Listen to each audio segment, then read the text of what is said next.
ఈరోజు మహాభారతంలోని ఋషి యొక్క గుణగణాల గురించి చర్చించుకున్నాం. మహాభారతంలో జరత్కారు అనే ఒక ఋషి ఉన్నాడు. ఈయనకి తల్లి తండ్రి ఎవరు అనేది ఎక్కడ క్లియర్గా లేనప్పటికీ ఇతను మహా తపస్వి.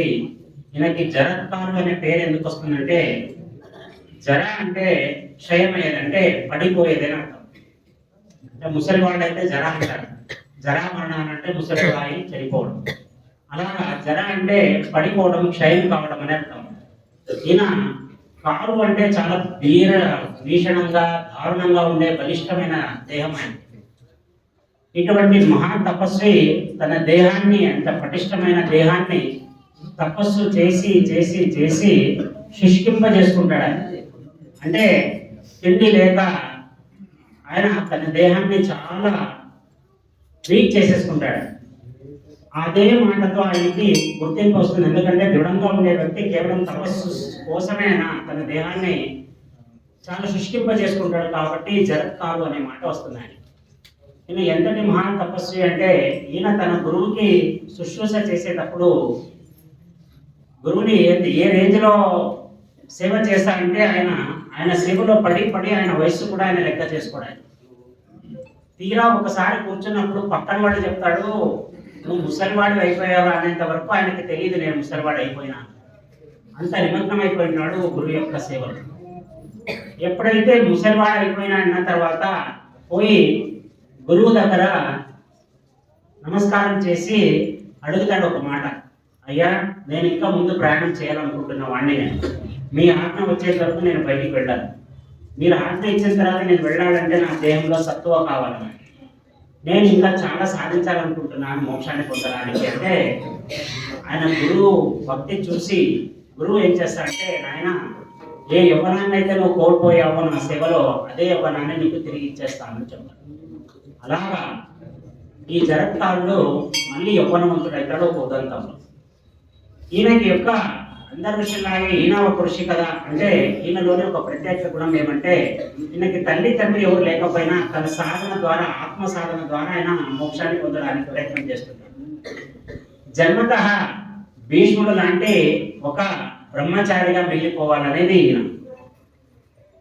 బ్రహ్మచర్యంతో బాగా చూడండి, అనుష్ఠానం చేసేటప్పుడు సంసారికి ఒక సన్యాసికి చాలా డిఫరెన్స్ ఉంటుంది. ఒక సంసారంలో ఉండేవాడు ఏదైనా ఒక అనుష్ఠానం చేయాలన్నా, ఏదైనా ఒక స్తోత్రం చేయాలన్నా కూడా భార్య కానీ పిల్లలు కానీ లేదా సంసారానికి సంబంధించిన ఏదైనా ఒక విషయం గుర్తుకొస్తే మనిషి అంత ఈజీగా ముందుకు వెళ్ళలేడు. అదే సన్యాసికి అయితే ఒక 10 నిమిషాల పాటు కుదురుగా కూర్చొని కష్టపడితే ఎక్కడో దగ్గర మనసు లగ్నం అయిపోతుంది. అందుకే సన్యాసి ఎక్కువ కష్టపడతా ఫలితం రావాలంటే, సన్యాసి కొంచెం కష్టపడినా భగవంతుడు ఫలితం ఇచ్చేస్తాడు. ఎందుకంటే ఒకసారి రామకృష్ణ పరమహంసని అరవిందో అనే ఒక మహానుభావుడు అడుగుతాడు, మీకు ఇంతమంది శిష్యగణం ఉంది కదా, మీకు సన్యాస శిష్యులు ఇష్టమా, సంసారి ఇష్టమా అని అడుగుతాడు. ఆయన ఆలోచన లేకుండా చెప్తాడు, ఖచ్చితంగా సంసారం ఉండే శిష్యులే ఇష్టం నాకు. ఆయన అంటాడు, మీకోసం సన్యాస దీక్ష మీ చేతితో తీసుకొని ఇలాగా అందరినీ వదిలేసుకొని వచ్చిన వాళ్ళు తప్పైపోయినారా గురువు అని అడుగుతాడు. ఆయన అంటాడు, ఎవరు ఎక్కువ కాదు, ఎవరు తక్కువ కాదు, కానీ ఎలా లెక్కేసినా ఈ సన్యాసి కంటే సంసారం గొప్పవాడు. ఎందుకంటే వీడు సంసారాన్ని నిర్మాణం చేసుకొని అందులో నిత్యక్రియలు చేస్తూ కూడా వాడు భగవంతుడిని మరవకుండా ఎప్పుడైతే చేస్తాడో అదే దేవునికి కౌంట్ అవుతుంది. పొద్దున్న నుంచి రాత్రి వరకు నీ పనులు నువ్వు చేసుకుని పడుకునే ముందు ఒక్కసారిగా ఆ భగవంతుడి నామస్మరణ చేసుకుంటే నీకు ఒక రోజంతా చేసుకున్న ఫలితాన్ని భగవంతుడి చేస్తాడు. అంటే సంసారంలో ఉంటూ భగవంతుడిని ప్రార్థించడం కూడా ఒక గొప్ప విషయం. అలాగా ఈ ఋషి కూడా ఏమనుకుంటాడు అంటే, జీవితంలో సంసారం అనేది వద్దు. ఎందుకంటే సంసారంలో పడిన తర్వాత నా ముఖం ఎలా అయిపోతుందో, నా ప్రయాణం ఎటువైపు పోతుందో తెలియదు. అందుకే బ్రహ్మచారిగా ఉంటారని చెప్పేసి కఠోరమైన తపస్సులు చేస్తూ ఉంటాడు. ఒకసారి తను అడుగుండా వెళుతున్నప్పుడు ఒక మంచి ప్రదేశం కోసం ఎత్తుకోవడానికి తపస్సు కోసం ఒక పెద్ద చెట్టు ఉంటుంది. ఆ చెట్టుకి కానుకొని ఒక తీగ వచ్చి ఉంటుంది. ఆ తీగ కానుకొని ఒక ముగ్గురు ముసలి వాళ్ళు కాళ్ళు పైకి తల కింద చేసి వేలాడబడి ఉంటారు. వాళ్ళ కింద ఒక పెద్ద అందకూపం ఉంటుంది, ఒక బావి లాంటిది, చాలా లోతైనది, చీకటిగా కూడుకున్నది ఒక అందకూపం ఉంటుంది. వాళ్ళు రక్షించండి రక్షించండి అని అరుస్తుంటారు. ఈయన వెళుతూ వెళితే ఎక్కడి నుంచో సౌండ్ వస్తుందని వెళ్ళిపోయి చూస్తే అక్కడ ఒక ముగ్గురు ఒకే ఒక తీగకి ఆనుకొని ఇట్లా కాళ్ళు పైకి తల కిందికి పడేలాగా ఉంటారు. అలా ఉన్నప్పుడు ఏమవుతుందంటే ఆ పట్టుకున్న ఒక్క తీగని కూడా ఒక ఎలుక కొరికే ప్రయత్నం చేస్తుంటుంది. ఆ ఎలుక అటు ఇటు పోవడం, వచ్చి కొంచెం తీగాన్ని మళ్ళీ కొరకడం, మళ్ళీ అటు ఇటు వెళ్ళడం, మళ్ళీ తీగను కొరకడం. ఇది చూస్తాడు, వచ్చి చూస్తాడు, అరే ఏమి ఇంత ముగ్గురు వచ్చి ఆయన అడుగుతారు, ఎవరయ్యా మీరు, ఎందుకు ఇలా వేలాడబడ్డారు, ఏదైనా శాపవశాన జరిగిందా అని అడుగుతారు. అప్పుడు వాళ్ళు అంటారు, అయ్యా మేము కూడా మహా తపస్సులమే, మేము చేస్తున్న పాపం అంతా ఏమంటే నా నెక్స్ట్ జనరేషన్ వారసుడు ఎవడైతే ఉన్నాడో వాడు పెళ్లి చేసుకోలేదు. వాడు పెళ్లి చేసుకోనందుకు మనకి కొన్ని మంచి జరగాలి. పెళ్లి అయితే సంతానం, సంతానం ద్వారా ఆ వంశం ఉద్ధరింపబడాలి. అలా ఉద్ధరింపబడితే పూర్వపు తాతలకి తండ్రులకి శాంతి చేకూరుతుంది. అటువంటి ఛాన్స్ మాకు లేదు. మా వారసుడు ఒకడు పెళ్లి పెటాకులు లేకుండా తిరుగుతున్నాడు, అదే వాడి ప్రభావమే మా మీద పడింది అని. అప్పుడు అంటాడు, అయ్యా మీరెవరో నాకు తెలియదు, మీరు కనుక సంబంధిస్తే మీకు ఏమైనా సాయం చేయగలిగితే నా వరకు చేస్తా. నా యావత్తు తపశ్శక్తి ఏమైతే ఉందో ఈ తపశ్శక్తిని మొత్తం దారపోసి మిమ్మల్ని విడిపిస్తా అని చెప్తాను. ఆయన అంటారు, నువ్వు నమ్ముతావో లేదో మేము కూడా నిన్ను మించిన తపస్యాలులే, కానీ శాపవశానికి అయిపోయినాం వారసు లేకున్నందుకు. అప్పుడు అంటాడు, ఇంకా నేను చేయగలిగింది ఏం లేదా అంటే, ముందు నాయన వాడు మా వారసుడి పేరు తెలుసు మాకి, వానికి పోయి ఇదే విషయం చెప్పు, వాడికి మా కష్టం అయితే మా దగ్గరికి వస్తే మేమే చెప్పుకుంటాం వానికి. అప్పుడు అడుగుతాడు, ఎవరు వాడు అంటే జరత్తాడు అని చెప్తాడు. ఆశ్చర్యపోతాడు, అట్లయితే వీళ్ళు నా తాతలు తండ్రులే వీళ్ళు అంటారు. జరత్తారు అంటే నేనే. అప్పుడు వాళ్ళ వంశ గోత్రనామాల గురించి చర్చని వస్తే ఆయనే జరత్తారు, ఆయనే వీళ్ళ మనుడు అని తెలుస్తుంది. ఆయన అంటాడు, నాయన నువ్వే కాబట్టి ఇక నువ్వు ఏం చేయాలనుకున్నది నువ్వు నీ తీర్మానం చేసుకో. నువ్వు మామూలు వ్యక్తి అయితే మీకు సూచన ఇచ్చేవాడిని, నువ్వే మహా తపశ్శక్తివంతి, నువ్వు ఆలోచన చేయి, నీకు ఏది కరెక్ట్ అనిపిస్తే అది చేయి. మా కోసం మీ బ్రహ్మచారాన్ని వదులు అని మేము చెప్పలేము, అలాగని అందకూపంలో పడ్డానికి కూడా మాకు ఇష్టం లేదు. ఇక నీకు ఏది జరిగితే అది దైవ సంకల్పం అనుకొని నేను ప్రశాంతంగా ఉండిపోతామని చెప్తాడు. అప్పుడు ఆయన ఆలోచన చేస్తాడు, మిమ్మల్ని చూస్తే నా తాతల్ని తండ్రులే ఉద్ధరించుకోలేని వాడిని నేను నా తపస్సుతో ప్రపంచాన్ని ఉద్ధరిస్తాను. నేను మీది కూడా కష్టమే. ఇప్పుడు నేను అలానే సంసార కోపంలో దిగిపోతే నేను బయటకు వస్తానా లేదా నాకు తెలియదు. నేను నమ్మిన నా బ్రహ్మచర్య సిద్ధాంతం పగిలిపోతుంది. అప్పుడు ఆలోచన చేసి చెప్తాడు, అయ్యా మీకోసం నేను ఒక ఆఫర్ ఇస్తాను. నా పేరు జరత్తారు, అలాగే ఏదైనా ఈ సృష్టిలో ఒక ఆడపిల్ల పేరు కూడా జరత్తారు అని ఉంటే ఆ అమ్మాయిని పెళ్లి చేసుకుంటాను. అటు చూడండి, ఆయన చేసుకుని అన్నాడు, చేసుకుంటా అని అన్నాడు. ఇప్పుడు మధ్యలో ఒక బేరం పెట్టాడు. ఏమని చెప్తాడు, నా పేరు ఏదైతే ఉందో అదే పేరు ఒక మహిళకు కూడా ఉండాలా, అటువంటి కన్యామణి దొరికితే నేను పెళ్లి చేసుకుంటాను. అది కూడా పెళ్లి కన్యాదానం కింద తీసుకొని భిక్ష కింద తీసుకుంటాను. నేను సన్యాసి, కన్యని కూడా భిక్ష కింద తీసుకుంటాను. రెండో కండిషను, నేను ఆమెని జీవితాంతం పోషించాను. ఎన్ని కండిషన్ చూడండి, భార్యను ఎవరైనా ఎందుకు చేసుకుంటారు, పోషించడానికి చేసుకుంటారు. నీ కష్ట సుఖాలను చూసినప్పుడు ఆమె కష్ట సుఖాలను చూడాల్సిన బాధ్యత లేదు. ఇక్కడైనా నేను సన్యాసిని అవి చేయలేను నేను అంటాడు. ఇలా ఇన్ని కండిషన్లు పెట్టిన తర్వాత ముసలివాళ్ళకి అర్థమైపోతుంది, వీడేమమ్మని బయటికి లాగేవాడు కాదు, ఇది తెలుస్తాడంటే. సరే చూడు నాయన, నీ ప్రయత్నం నువ్వు చేయి. ఒకవేళ నువ్వు అనుకున్నట్టు అటువంటి ఆడపిల్లే దొరికితే నువ్వు ఖచ్చితంగా వివాహం చేసుకోవాలి. నువ్వు వివాహం చేసుకుని ఎప్పుడైతే ఆ పిల్ల కడుపులో ఒక పిండం పడుతుందో మేము ఊర్ధ్వలోకానికి వెళ్ళిపోతాం, లేదా అదే కూపంలో పడిపోతాం. చూసినా కదా తీగ ఇంత పట్టుకొని అది ఎప్పుడు తెగుతుందో తెలియదు. సరే అని ఏం చేస్తాడు, వాళ్ళ ఆశీర్వాదం తీసుకొని మనసులో ఆలోచన చేస్తూ ముందు ప్రయాణం చేస్తాడు. అలా ప్రయాణం చేసిన తర్వాత ఆయనకి ఒక దగ్గర ఒక సర్పం కనిపిస్తుంది. వీళ్ళిద్దరూ మాట్లాడుకునేది ఆ సర్పం విని వెళ్ళి ఆ సర్పరాజైన వాసుకి చెప్తారు, అయ్యా ఇట్లా ఒక మహర్షి ఉన్నాడు, వాళ్ళ తాతలు తండ్రులు అక్కడ ఒక తీగకు వేలాడబడ్డారు, మేము చెట్టు త్వరలో ఉన్నప్పుడు వీళ్ళు ఈ డిస్కషన్ చేస్తున్నారు, ఆయన మహా తపస్విలాగా ఉన్నాడు, మీకు ఏమైనా సహాయపడగలేమో మీరు చూసుకోండి. ఇప్పుడు వాసుకి వచ్చిన కష్టమేమి సహాయపడడానికంటే నేను ఇంతకుముందే పరీక్షిత్ మహారాజు కథ చెప్పాను. ఎప్పుడైతే ఒక ఋషి గొంతులో చనిపోయిన పాము వేసి శాపవశాన ఆయనకి ఒక వారంలో పాము కాటిచే మరణిస్తారు అని చెప్పారు కదా, ఆ పరీక్షిత్తు యొక్క మనుడైనటువంటి జనమేజయుడు మా తాతకి పాము కాటు వల్ల మరణం వచ్చింది, మొత్తం సర్ప జాతి నాశనం కావడానికి ఒక యాగం చేయడానికి మొదలు పెట్టింటాడు. ఒకవేళ ఆయన కనుక ఆ యాగాన్ని చేసినాడంటే ఈ ప్రపంచంలోని మొత్తం సర్పజాతి ఆ హోమగుండంలో పడి కాలిపోతాయి. ఇప్పుడు దీన్ని బయటికి తీయాలంటే ఏం చేయాలా?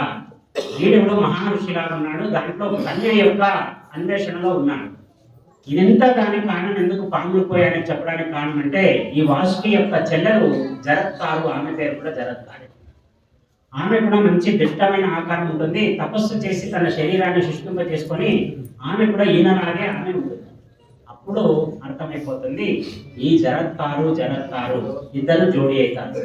అప్పుడు వాసుకి ప్రాణం లేచొచ్చినట్టు అవుతుంది. అంటే మమ్మల్ని ఉద్ధరించడానికి ఎవరో మహర్షి భగవంతుడు పంపించాడు అని పరుగున తన చెల్లిని వెంట పెట్టుకొని ఈయన దగ్గరికి వస్తారు. జరత్కారు దగ్గరికి వచ్చిన తర్వాత అయ్యా మీరు కనుక సమ్మతిస్తే మా చెల్లెల్ని నీకు ఇచ్చి వివాహం చేస్తాం. ఆయన అంటాడు, నేను అడగకుండా ఎందుకు కన్యానిస్తున్నాం? లేదు, మీ గురించి తెలిసింది, మీరు అదే పేరుతో ఉండే ఏ కన్య అయినా దొరికితే చేసుకుంటానని చెప్పినారంట, మా చెల్లెల పేరు కూడా జరత్కారు. ఆయనకి ఆశ్చర్యం అయిపోతుంది, అదే నేను ఇది జరగలేదని చెప్తే ఇదే జరిగింది కదా. ఆయన అంటాడు, చూస్తాడు, బాగుంటుంది, మంచి సునాడ రాష్ట్రం. అప్పుడు సరే చేసుకుంటాను, కానీ నా కండిషన్లో మీరు ఫస్ట్ నేను నా భార్యను పోషించాలి, ఫస్ట్ పాయింట్. రెండోది, నాకు ఏ చిన్న అవమానం జరిగినా నేను ఉండాలి.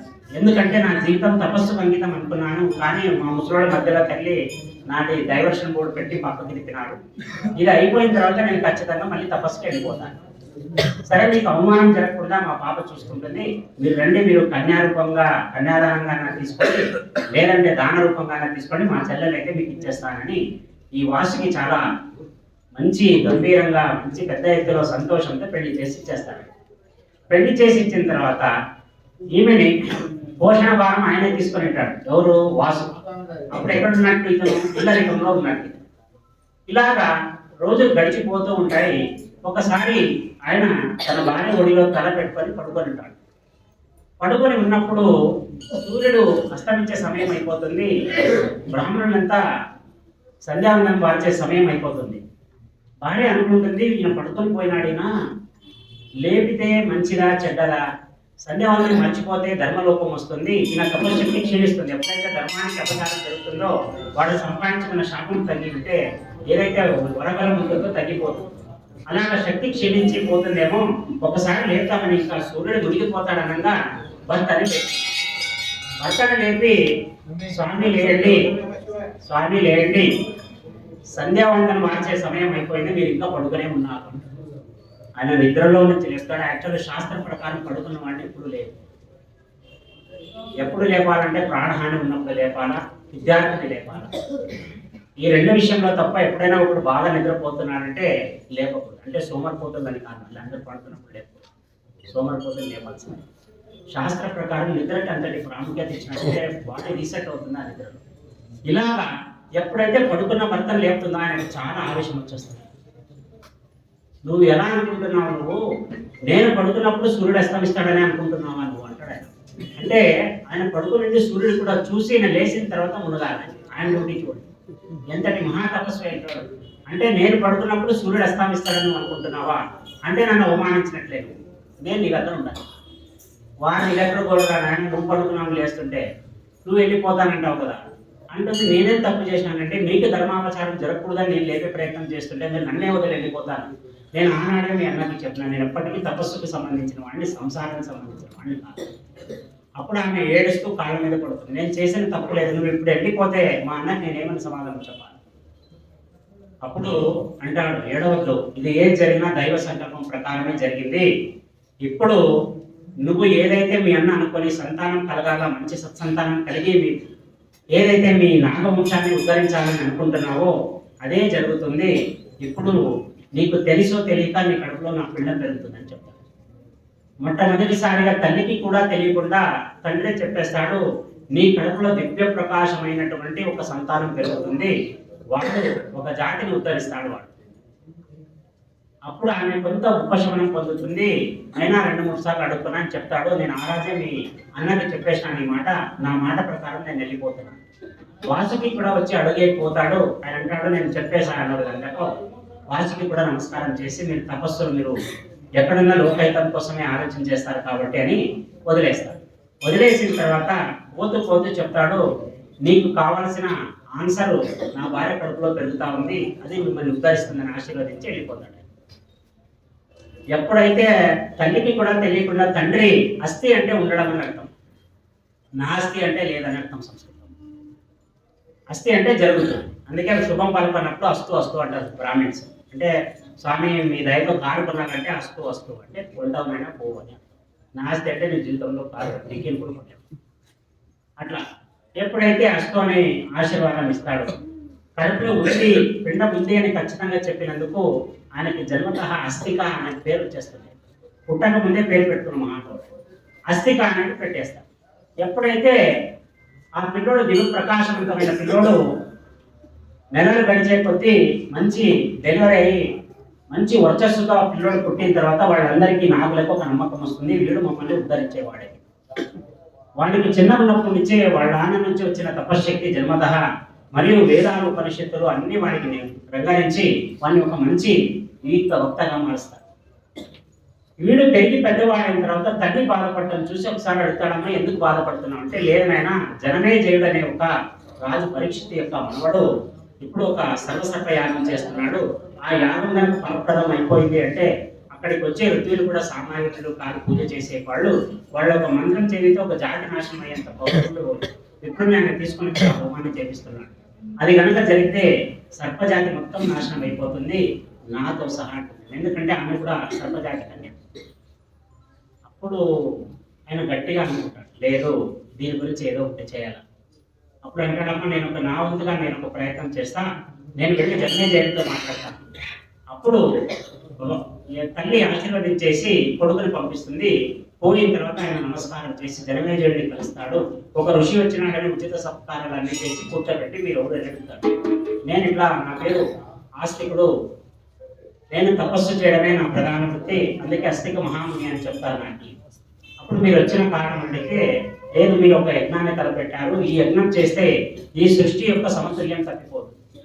బాగా ఆలోచించండి, ఈ సృష్టిలో ఒక జీవి మీద ఒక జీవి ఆధారపడి ఉంది, ఒక జీవికి ఆహారం ఇంకొక జీవి అవుతుంది. ఇలా జరిగితేనే పుట్టిన ప్రతి జీవి బ్యాలెన్స్ అవుతుంది. దీంట్లో ఏ లెక్క తప్పినా కూడా మనకి సృష్టి అనేది అసమంగా వెళ్ళిపోతుంది. ఇక్కడ ఏంటి అంటే పాములు ఉండడం వల్ల ఎలుకల్ని తినేస్తాయి, కప్పల్ని తినేస్తాయి. అవి కుంకలుగా పెరిగినాయనుకో వాటిని బ్యాలెన్స్ చేసేకి ఏది కాదు. అందుకే పాములు కూడా నేచర్ని పర్ఫెక్ట్ బ్యాలెన్సింగ్ చేసేదానికే మనకి నాగుల పంచమి ఒక పండగ పెట్టి నాగులకు పండగ చేస్తాం. ఇప్పుడు ఇటువంటి సర్పజాతిలో నానా రకాల సర్పాలు ఉన్నాయి. అటువంటి సర్పజాతి నాశనం అయిపోతే ఈ ప్రకృతి సమతుల్యం పోతుంది. నీవు అహంకారంతోనో అజ్ఞానంతోనో లేదా కోపంతోనో ఒక యాగాన్ని చేస్తున్నావు అంటే అది ఎప్పటికీ ఫలప్రదం కాదు. క్షమాభయంతో ఒక హోమాన్ని చేయి, ఒక యజ్ఞాన్ని చేయి, అది ప్రపంచ శాంతిని కాంక్షించేలాగా ఉండాలా, అటువంటిది చేస్తే నువ్వు బాగుపడతావు అని ఆయన ఎన్ని రకాలుగా వారించినా కూడా లేదు నా తండ్రిని పరీక్షిత్ మహారాజు అంతటి మహానుభావుని వాడిని ఈ తక్షకుడు అనే ఒక సర్పం కాటు వేసి చంపేసింది. దానికి ప్రతీకారంగా అంటే ఒకడు చేసిన తప్పుకి ఒక జాతిని నాశనం చేయడం ఒక రాజుగారికి ఎంతవరకు సమంజసం అని చెప్పి ఆయన్ని కన్విన్స్ చేసి ఈ సర్ప యాగాన్ని ఆయన ఆపించేస్తాడు. ఆపించిన తర్వాత సర్పజాతులు వాళ్ళంతా వచ్చి ఆస్తికుడికి ప్రణమిల్తారు. అయ్యా నువ్వు మామూలుగా రాలేదు, జరత్కాడి ద్వారా నువ్వు మా వంశంలోకి ఎందుకు వచ్చావు అంటే మమ్మల్ని విడిపించడానికి వచ్చావు. ఇదో దీనికి కృతజ్ఞతగా మేము నీకు ఒక మాట ఇస్తున్నాం. నీ పేరు చెప్పినంత మాత్రాన లేదా నీ అక్షరాలు కనబడినంత మాత్రాన మేము ఎవరికి హాని చేయకుండా అక్కడి నుంచి వెళ్ళిపోతామని ఒక వరాన్ని ఇస్తారు. అప్పటి నుంచి ఎప్పుడైనా పాములు గీవులు ఎక్కువ తిరిగే ప్రదేశంలో పోవాలంటే ఆస్తిక మహాముని అనుకుంటూ పోతే అవి నీ దగ్గరికి కూడా రావని చెప్పారు. ఇంకా ఒకటి పాత ఇళ్లలో దూలాల నుంచి పాములు దిగుతున్నాయి. అటువంటి ఇంట్లో ఆస్తిక మహాముని అని అక్కడక్కడ రాసేసినప్పుడు అనుకోండి పాము తిరగడం ఆపేస్తుంది. ఇది నేను చూసిన మా పాత ఇంట్లోనే రాష్ట్రంలో పైన షీటికి రాసిన ఆస్తిక మహాముని. అలాగా ఈ సర్పజాతిని ఉంచినందుకు గాను ఈ సర్పాలని ఆయనకి ఇచ్చిన మాట ప్రకారం నీ పేరు ఎవరైతే తీసుకుంటారో వాళ్ళకి ఎటువంటి కీడు చేయమని చెప్పి మాట ఇస్తారు. అలాగా ఈ సర్పజాతిని కాపాడిన మహానుభావుడు జరత్కారుడు ద్వారా ఉద్భవమై ఆస్తిక మహామునిగా ప్రణమిల్లి అందరికీ ఉపకారం చేసిన మహానుభావుడు ఈ ఆస్తిక మహాముని. ఇంకా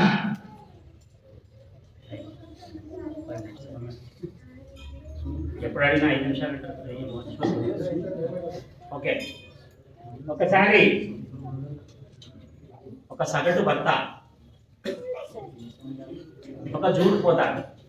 జూడు పోయేటప్పుడు భార్యను తీసుకుపోతుంటాడు. అత్త కూడా ఆ రోజే ఊరు నుంచి వచ్చి ఉంటారు కాబట్టి అత్తని కూడా తీసుకోవాలి, లేదంటే రిటైన్ చేస్తారు. అత్తని కూడా తీసుకొని భార్యను తీసుకొని జూకు పోతాడు. అక్కడ కవరేజ్ కోసం ఒక ఛానల్ వచ్చి ఉంటుంది. వాళ్ళు వచ్చి శిక్షణ వచ్చి ఈయనకి మైక్ ఈయన ముందు పెడతారు. ఏమండి ఒక ప్రశ్న అడుగుతాము, సూటిగా సమాధానం చెప్తారా? అడగండి. ఇప్పుడు మీరు పులిని చూసేకి వచ్చినారు కదా, ఇక్కడ ఫేమస్ పులి. ఒకవేళ నటకనాన్ని కంచగిన దాటి పులి మీ అత్త మీ భార్య ఉండే చోటికి వచ్చింది అనుకోండి, అప్పుడే వాళ్ళిద్దరిలో ఎవరిని కావాలి. వాళ్ళు చూడండి యాంకర్లు దిగేసినారంటే గట్టిగా దిగేస్తారు. ఇప్పుడు భార్య అంటే భార్యకి ప్రేమ వస్తుందేమో, కానీ అత్తను వదిలేసినాడని కోపం కూడా వస్తుంది. ఒకడు అత్త అన్నాడు అనుకో, నన్ను వదిలేసి మా అమ్మని కాపాడతా అంటే చూడు ఈ దళిత బాధ్యత. ఇప్పుడు ఏం చెప్పినా కష్టం. అమ్మ మీరు ఇటువంటి ప్రశ్నలు ఎక్కడి నుంచి రాసుకొని వస్తారని అడుగుతారు. మా పని అదండి చెప్పండి, ఇప్పుడు చెప్పండి మీరు ఆన్సర్ చెప్పండి అని అంటాడు. మీకు తెలియని విషయం అంటే నేను వీళ్ళిద్దరిని కాపాడనంటే వాళ్ళిద్దరిని చంపేస్తారండి. లేదు, నేను పులిని కాపాడతానంట. ఎందుకంటే వీళ్ళిద్దరి జోలికి వస్తే పులి కూడా మిగలదు. భారతదేశంలో పులులు ఆల్రెడీ తక్కువైపోతున్నాయి, మళ్ళీ దాన్ని కాపాడాలమ్మా, నేనైతే పులినే కాపాడతాను. ఇంకొక ఆయన మంచి పూల రంగులు ఉంటాడు మనోడు. భార్య పాపం ఊరికి పోతూ పోతూ ఈయన మీద భయంకరమైన నమ్మకంతో ఒక మాట చెప్తారు. ఏమండి నేను ఊరికి పోతున్నాను, పిచ్చి పిచ్చి విషయాలు వేయకూడదు, ఫ్రెండ్స్ ఇంటికి తీసుకురాకూడదు, పార్టీలు గిట్లు చేసుకోకూడదు, 3 రోజులు నేను ఉండాలి. 3 రోజులు నిరంతరం నా నిఘా నేత్రం నీ మీదే ఉంటుంది, నువ్వు జాగ్రత్తగా ఉండదు. నేను ఉన్నప్పుడే తోక జాడిస్తాను నువ్వు, నేను లేనప్పుడే నేను పడుకునే కష్టమే. అందుకే చంటోని స్కూల్ కూడా డిస్టర్బ్ అవుతుందని ఇడిసిపోతున్నాను. వాడిని అంతా రెడీ చేసి స్కూల్కి పంపించాలా, మళ్ళీ సాయంత్రం తీసుకురావాలి. ఈ పనిలో బిజీ ఉంటే నువ్వు ఒకళ్ళు పోవు, నువ్వు ఆ పిల్లోడు ఉన్నాడు జాగ్రత్తగా. సరే వెళ్ళిపోతాను. ఆయన పోయిన ఒక గంట నుంచి అనుమానం స్టార్ట్ అవుతాడు. ఏం చేస్తుంటాడు ఇప్పుడు, ఆడిపోయేటాడు. ఫోన్ చేయడం, ఏమండి ఆడినావు, ఇంట్లో ఉన్నాను, ఏం చేస్తున్నావు, స్నానం చేపిస్తున్నాను. సరే స్నానం చేసి రెడీ చెప్పేయండి, మళ్ళీ స్కూల్కి ఇడిచారు కదా, మళ్ళీ ఫోన్ చెప్పిన మళ్ళీ స్కూల్కి ఇడిచారు. మళ్ళీ ఏమంటే నేను క్యారేజ్ చేసినాను, ఇచ్చారు. ఎన్నిసార్లు చేస్తాను, నేను ఉన్నాను, డ్యూటీలో ఉన్నాను. రైట్. అట్లా నిరంతరం ఆమె పోయేటప్పుడు ఒక గుర్తు కొండ గుర్తు ఏం పెట్టిపోయింది అంటే టైం టు టైం ఇంట్లో ఉన్నాడా లేదా చూసుకోవాలి. ఎందుకంటే డ్యూటీకి పోతే డ్యూటీలో ఉంటాడు, డ్యూటీలో అడిగితే ఈ లేకపోయినా ఎవరో ఒకటి చెప్తాడు వచ్చినాడా లేదా, ఇంట్లో ఉన్నాడా లేదా అనేది కన్ఫర్మ్ చేసుకోవాలి. ఎట్లా కన్ఫర్మ్ చేసుకోవాలా? లేకుంటే డ్యూటీకి పోవడం అంటే మిక్సీని తీసుకొని ఏమంటే ఇంట్లో ఉన్నారా, అవునా, అట్లయితే పోయి మిక్సీ దగ్గర పోయి ఆన్ చేయండి. వాడు పోయి ప్లగ్ ఆన్ చేసి గింగ్ పెడతా, రైట్ పెట్టేసేయండి. మళ్ళీ ఆయన కన్ఫర్మేషన్ ఇంట్లో ఉన్నాడా లేదా, వేరే వాళ్ళ ఇంట్లో ఉన్నాడా. సరే అయిపోయిన తర్వాత పాపము 3 రోజులు అయిపోతుంది అనుకుంటే నేను అనవసరంగా దేవుడు లాంటి భర్తని అనుమానపడినాను, నేను ఎంత నీచురాని నేను అనుకొని వస్తుంది. వాడు వచ్చినప్పుడు కొడుకు స్కూల్లో లేకుండా టీషర్టు ప్యాంట్ వేసుకొని ఛానల్ చూసుకుంటా కాళ్ళు పుట్టు కూర్చొని ఏమో వస్తుంది. ఏం రా స్కూల్కి పోలేదా నువ్వు? లేదమ్మా పోలేదు. ఎందుకంటే నాయన రెడీ చేయలేదు. నాయన రెడీ చేయకపోవడం ఏందిరా, ఎక్కడికి పోయినాడు మీ నాయన? ఏమో అమ్మా ఇక్కడే వస్తానని చెప్పిపోయినాడు, ఇంకా రాలేదు. ఎంతసేపు అయింది పోయి? ఎంతసేపు అమ్మా నేను చూడలేదు, టైం నేను గేమ్లో ఉన్నానంట. ఆహా వీడు పిల్లోని నిలిచి ఏమో అవతారాలు చేస్తున్నాడు. అప్పుడు ఫోన్ చేస్తాను. అప్పుడు ఫోన్ చేసి ఏమండి ఎక్కడున్నారు? ఇప్పుడు ఈ టైంలో ఎక్కడుంటాను? ఇంట్లో ఉంటాను నేను. ఇంట్లో ఉన్నావా? అయితే మిక్సీ వేస్తాడు. ఆయన తల గీసుకుంటుంది. అప్పుడు అడుగుతుంది కాదురా, ఇంట్లో పోయి మిక్సీ చెక్ చేసుకుంటే మిక్సీ ఉండదు. అప్పుడు వాడిని అడుగుతున్నాన్న, అసలు నాన్న ఏం చేసినాడు అన్న 2 రోజుల నుంచి అంటే, ఏమన్నా తెలీదు, అర్జెంట్ 2 రోజులు అంటే స్కూల్కి ఇచ్చినాడు, ఈ పొద్దు స్కూల్ లేదురా నీ కాళ్ళు ఏమైనా చేసుకోని చెప్పినా నేను కూర్చున్నాను టీవీ చూసుకుంటా, పైన తిరుగుతానే ఉన్నాడు, ఓ బ్యాగ్ తీసుకుంటున్నాడు, పోతున్నాడు, వస్తున్నాడు. ఏం లేదు అదంటే నాకు తెలీదు. అప్పుడు పోయి మిక్సీ చూస్తుంది, ఆమెకు అర్థమైపోతుంది వీడు ఎక్కడికి పోయినా మిక్సీ తీసుకొని వెళ్ళిపోతున్నాడు. అందుకే మొగుడిని పట్టుకోవాలంటే భార్య ప్రేమతో పట్టుకోవాలి, కానీ అనుమానంతో పట్టుకోకూడదని చెప్తూ ఈరోజు ముగిద్దాం.